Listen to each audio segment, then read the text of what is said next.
This book is called Chrysanthemum by Kevin Hanks. We've also read books by the same author. Do you remember Owen and his blanket and how they kept cutting it to make it smaller? Chrysanthemum. That's her name.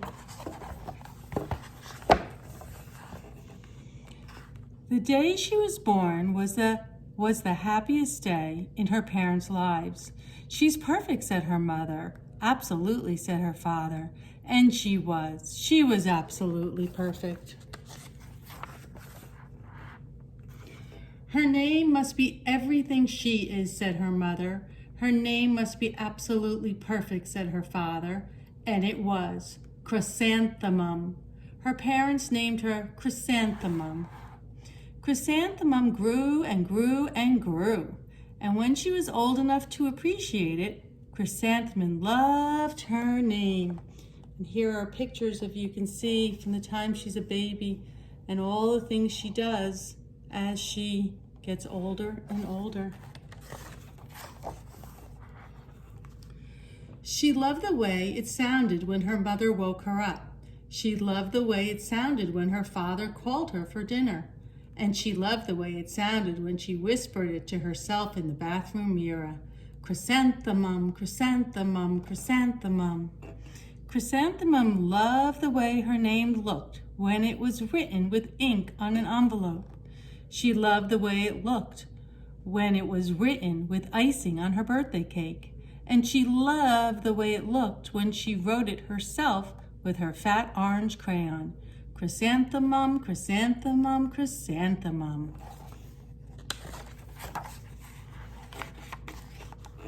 Chrysanthemum thought her name was absolutely perfect, and then she started school. On the first day, Chrysanthemum wore her sunniest dress and her brightest smile. She ran all the way. "Hooray!" said Chrysanthemum, "school!" But when Mrs. Chud took roll call, that's attendance, everyone giggled upon hearing Chrysanthemum's name. Some of the other children's names were Don and Eve and Lois and Al and Kay and Bill. Her name was a little different, Chrysanthemum. "It's so long," said Joe. "It scarcely fits on your name tag," said Rita, pointing. "I'm named after my grandmother," said Victoria.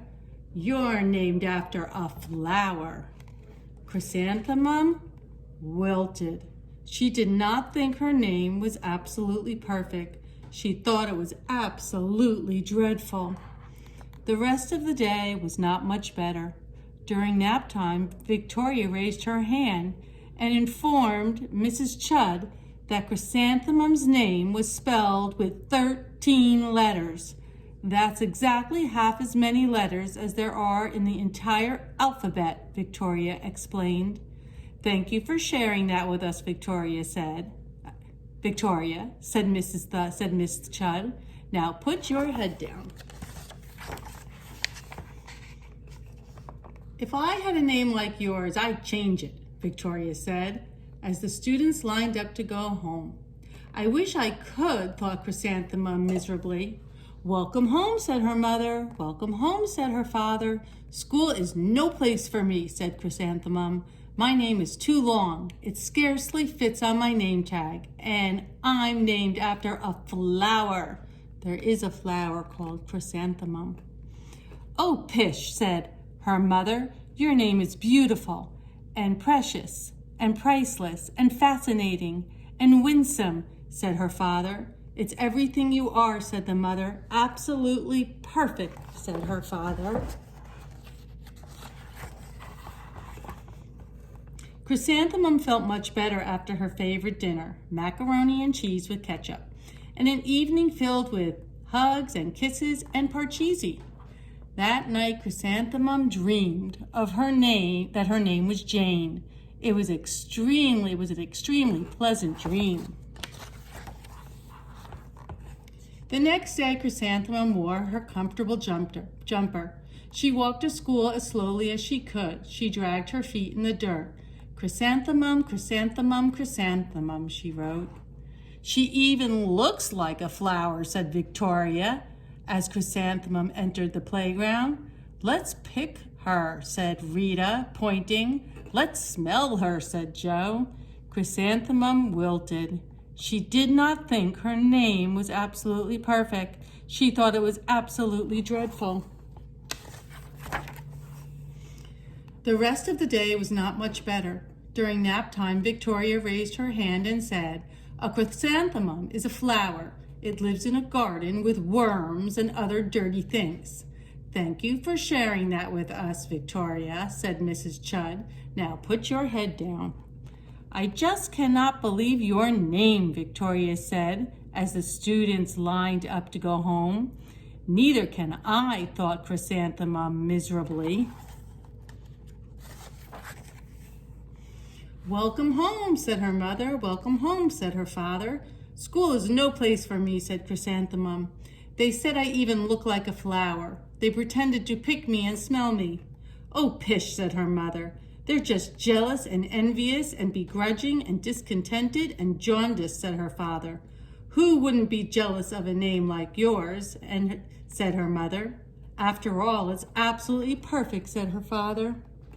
Chrysanthemum felt a trifle better after her favorite dessert, chocolate cake with buttercream frosting, and another evening filled with hugs and kisses and parcheesi. The night Chrysanthemum dreamed that she really was a chrysanthemum. She sprouted leaves and petals. Victoria picked her and plucked the leaves and petals one by one until there was nothing left but a scrawny stem. It was the worst nightmare of Chrysanthemum's life. Chrysanthemum wore her outfit with 7 pockets the next morning. She loaded the pockets with her prized possessions and her good luck charms. Chrysanthemum took the longest route possible to school. She stopped and stared at each and every flower. "Chrysanthemum, chrysanthemum, chrysanthemum," the flowers seemed to say. That morning, the students were introduced to Mrs. Twinkle, the music teacher. Her voice was like something out of a dream, as was everything else about her. The students were speechless. They thought Mrs. Twinkle was an indescribable wonder. They went out of their way to make a nice impression. Mrs. Twinkle led the students in the scales. Then she assigned roles for the class musical. Victoria was chosen as the dainty fairy queen. Rita was chosen as the spiffy butterfly princess. Joe was chosen as the all-important pixie messenger. And Chrysanthemum was chosen as a daisy.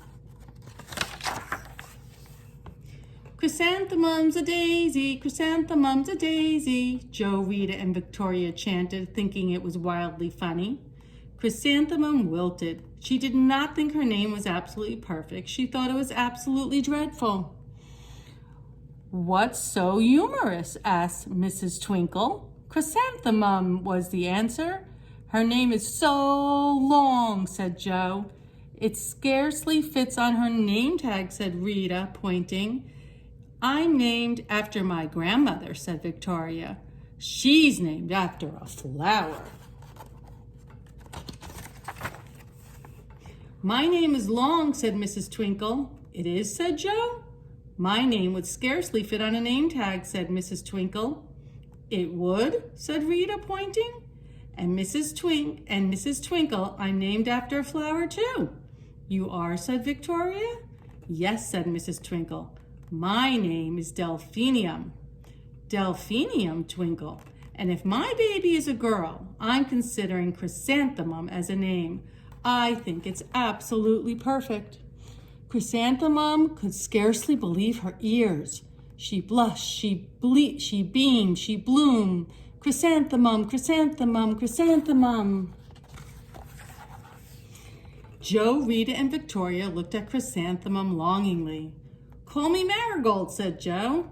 "I'm Carnation," said Rita, pointing. "My name is Lily of the Valley," said Victoria. Those are all names of flowers. Chrysanthemum did not think her name was absolutely perfect. She knew it was. Overall, the class musical was a huge success. Chrysanthemum was absolutely perfect as a daisy. Victoria made the only mistake. She completely forgot her lines as the dainty fairy queen. Chrysanthemum thought it was wildly funny, and she giggled throughout the entire dance of the flowers. Eventually, Mrs. Twinkle gave birth to a healthy baby girl, and of course, she named her Chrysanthemum. I love Kevin Hank books. They really are good.